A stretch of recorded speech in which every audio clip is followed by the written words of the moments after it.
Hey everybody, I wanted to talk to you today real quick about a conversation I had with a friend of mine a few months ago.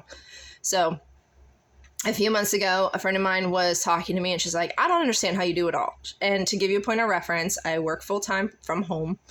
I have a side hustle, a side business. I own a publishing company. And then I obviously we homeschool our kids, we homestead, we do all that stuff. Obviously, we have a little itty bitty, and we have 3 older children. Now, when her and I were talking, our 3 older children are older than her 2 children.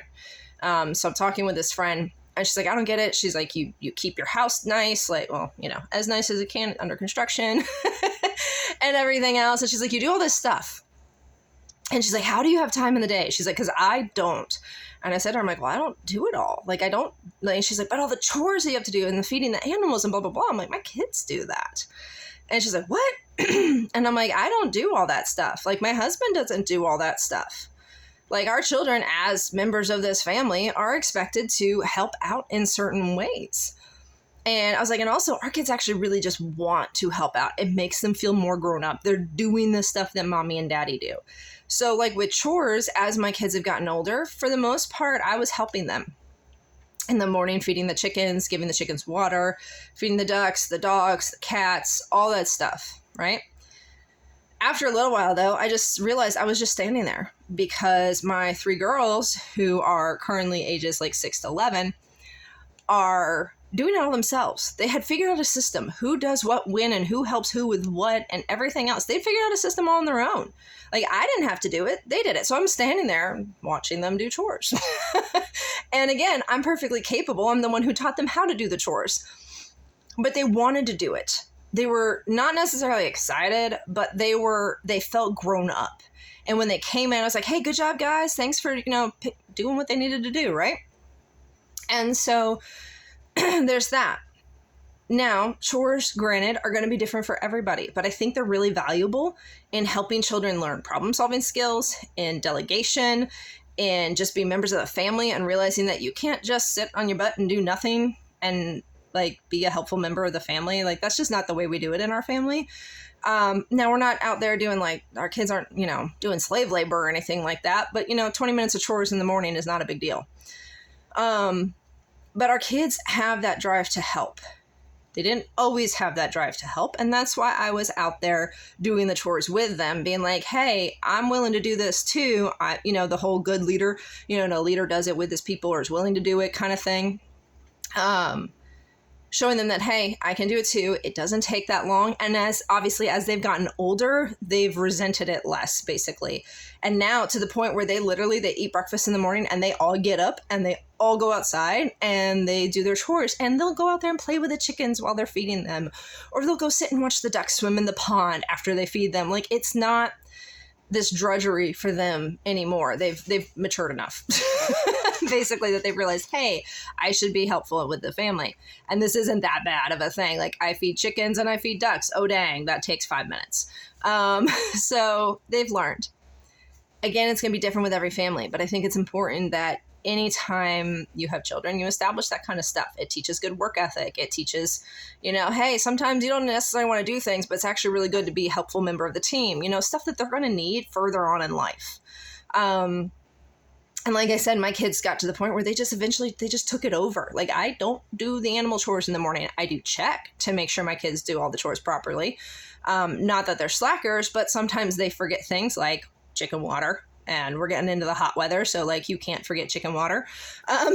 So I check that stuff and make sure that's done properly.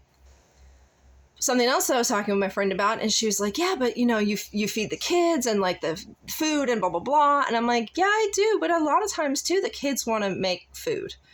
And again, this is different, too. Like, girls are different than boys. I have 3 girls that are my oldest children, and then the baby boy.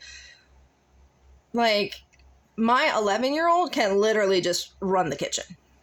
Like, she's been able to run the kitchen since she was 9. I'm talking using the propane stove, like, knowing how to do heat, knowing how to extinguish stuff. We've never had to do that, but, like, she knows how to do that. She can cook, she can bake, she can do all the things, right? My almost 9-year-old now is starting to be at that age where she's wanting to do more. So literally in the morning, there's times where I'm still getting the baby ready. I'm getting dressed, all that kind of stuff, getting ready for the day. And one of my older 2 daughters will wake up and they'll just start making breakfast, like sausage and eggs. They're just cracking the eggs and putting, they're doing the things. They've seen me do it. I've had them help me a million times. Like, it's again one of those things. I think a lot of times parents don't give their children enough room to grow because they're like, oh, they're kids, they don't understand, blah, blah, blah. But you have to let them explore. Now, do I just sit there and let my kids do whatever the heck they want in the kitchen? No.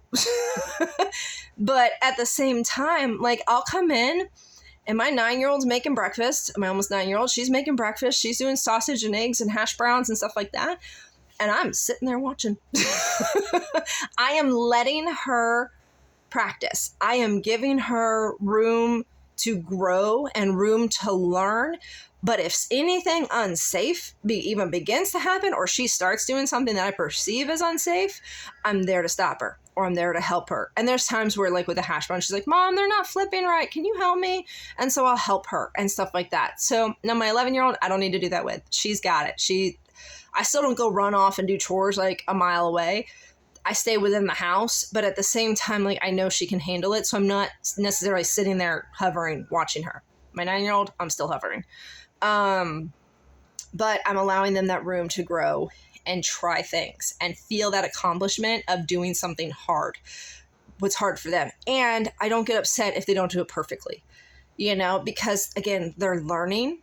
And am I perfect about that all the time? No, sometimes I get a little frustrated when, egg ends up on the floor or whatever, but they just clean it up and it's not a big deal.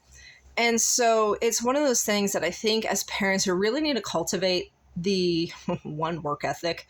2, we really need to let our children grow and be, there's a new kitten, and be willing to let them try new things and go past what you think. Cat, no, get off the table. Sorry, guys. I hate cats on the table. It's a never-ending battle, but I hate it. Love that kitten. Hate it being on the table. Get off the table. Come on, get off the table. But we have to be willing to let our kids grow. We have to be willing to let them try new things. We have to be willing to let them push past their current skill set at a speed that they think they can. Now, yes, kids think they're invincible and they try to do way more than what they should, but that's where we should be sitting there watching and paying attention like I do with my 9-year-old when she's in the kitchen. But at the same time, I let her do it because I can't reach the cat. Because I want her to feel that sense of accomplishment. I also know with her personality, she really likes it. Hey, good job, baby. I'm so proud of you. So I let her do that. And again, when she needs help, she does know to ask me. And we do that. So I want to encourage you guys to, one, understand that a lot of people don't do it all. A lot of people have a community. I used to actually tutor kids who were getting prepped for the ACT and the SAT, standardized test for college. And very wealthy families, and they had people in there cleaning and doing their laundry, and they had services that helped them with things. So while yes, there are people who do it all and can do it all, I could do the chores, I could do all this if I wanted to by myself, but I don't have to, and I don't necessarily want to, because I feel like it would inhibit my children's growth. And so while I do a lot, I'm not disagreeing with that, at the same time, I don't do as much as a lot of people think I do, because I have awesome children who are trying to become little adults. And I think that's what we need to just keep in mind, is trying to raise children who are really going to step out and take charge as they get older, who will have those skill sets of delegation, of problem solving, of being willing to push their skill sets and their limits to try to learn something new.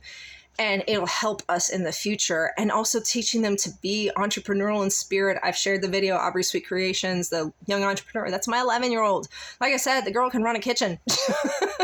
But pushing them to really try and go forward for things. And us as parents taking it back a step and being like, okay, if they mess up, it's okay. If they burn dinner, it's okay. Guess what? I used to burn dinner too when I was like in my teens and 20s. So if they're 9 and burning dinner, like, just help them. And being okay with that and letting them have those fail moments, but without feeling like a failure. Because in those fail moments, they do learn a lot, but you don't want them to feel like a failure. They want them to be like, okay, that's a lesson learned. Now I'll move on and I won't do that next time. So just wanted to kind of encourage you guys, especially I feel like a lot of times young, like newer moms, they see moms like us who have been doing this for a decade. And they're like, how do you do it? And it's like, hey, there's been a lot of learning and my kids help. So I just wanted to share that stuff as an encouragement. If you guys have any questions about anything we do, any of the chores like our kids do, how our kids have reacted to that stuff or anything like that, drop them in the comments below. I'm happy to answer them. Like I said, my kids they're awesome. They do act like kids though, and sometimes they're not very happy about doing things. So there's that. So I'm not going to say my kids are perfect in any way, shape, or form, but they're awesome. So just wanted to share that with you guys as some encouragement that we're not always doing it all ourselves. And that, let your kids grow past what you think they're capable of, because they're actually capable of a lot more than what you think they are. So, all right. I hope y'all have a great day. Bye.